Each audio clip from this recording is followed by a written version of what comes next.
Hi guys. This could be a tough message. Lalo na doon sa mga nakikinig ngayon na siguro umaasa pa rin na magiging okay sila ng narcissist. Sa mga umaasa pa rin na magbabago yung narcissist. At sa mga naniniwala na baka matulungan nila na mag-change yung narcissist. The narcissist will die alone. Alright guys, so it's a personality disorder. And it will be very, very, very challenging even for therapists, no, to help the narcissist change. Generally, narcissists, they do not mature with age, no? Often, kinukumpara nga ito sa isang bata, no, na entitled, na natrap sa katawan ng isang matanda. Yung matanda lang, yung katawan lang niya, yung patuloy na tumatanda, pero stuck na doon yung narcissist, no? Doon sa sense of entitlement niya, sa pagka-spoiled niya. That is why, no, yung mga na-learn niya na tricks, the manipulation, the lies, no? Yun yung dala-dala nila. And yes, kahit tumanda sila, the narcissist does not get better as they age. In fact, habang tumatanda sila, mas lalo po silang nagiging worse. So, ikaw ngayon na umaasa, no, na meron pa kayong hope ng narcissist together. I want you to try and fast forward to the future. Yung matanda na kayo. As in, matanda na ha, yung mga 60s, 70s, no? Well, for me, medyo bata pa ang 60s, no? 70s, 80s. Sige, i-fast forward mo. Kumusta kaya ang narcissist? Kumusta ka kaya? Okay?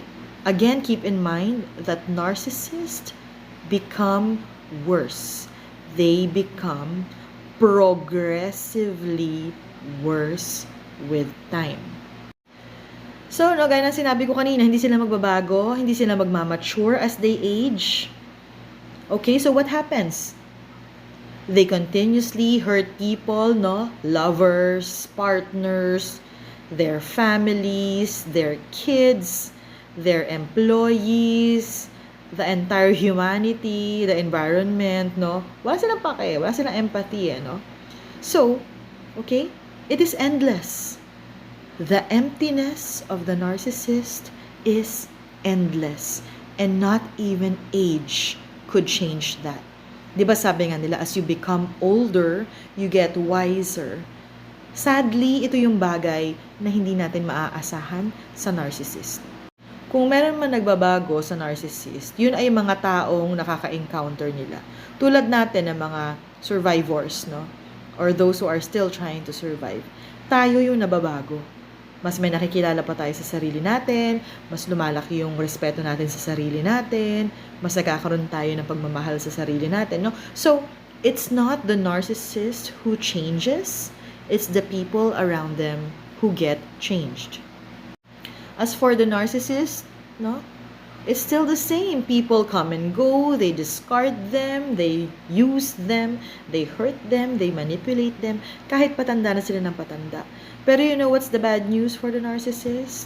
Kasama ng pagtanda is they lose their riches, they lose their looks, they lose their charm. Okay? Unti-unti nang nawawala to sa narcissist.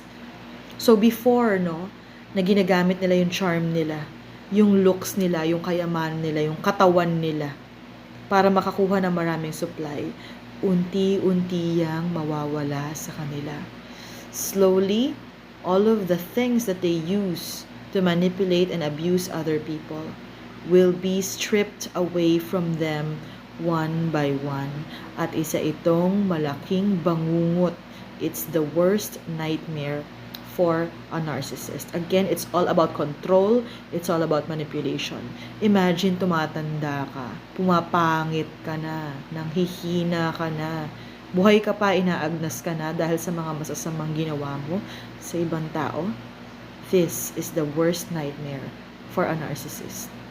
As they age, mas mahirap na, 'di ba, na mag-put up ng fake persona. Mas mahirap na manloko ng ibang tao.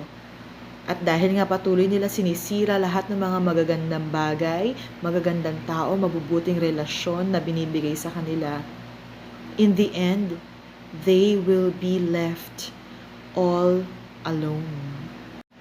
So many failed relationships, so many ruined marriages. Their children will start to avoid them, friends will stay away from them, because that's how it is with a narcissist. Nakikita naman talaga eventually kung sino talaga sila. It's only a matter of time.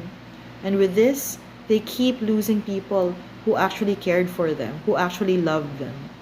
In the end, they will be left all alone. In the end, they could get depressed, diba? Have chronic sadness, or even indulge in different addictions or in different vices. Now, ask yourself, do you see yourself growing old with this type of person? Is this the type of person na gusto mong kasamang tumanda? Sasabihin mo sa akin, Coach Ronnie, hindi naman po ganun katanda. Baka naman hindi kami magsasama ng ganun katagal. Bakit ka pa makikipagbalikan ngayon? Anong point? It's impossible for the narcissist to live a beautiful life when all they do is leave a path of destruction wherever they go. Karma ang naghihintay sa kanila, at siguradong hihintayin sila lalo nito kapag tumanda na sila. So again, I hope this clip will help you, lalo na sa mga iniisip na makipagbalikan pa sa narcissist. Guys, tama na. There is no point. Unless ganitong tao ang gusto mong kasamang tumanda, be my guest. But again, I remind you, the narcissist will die alone.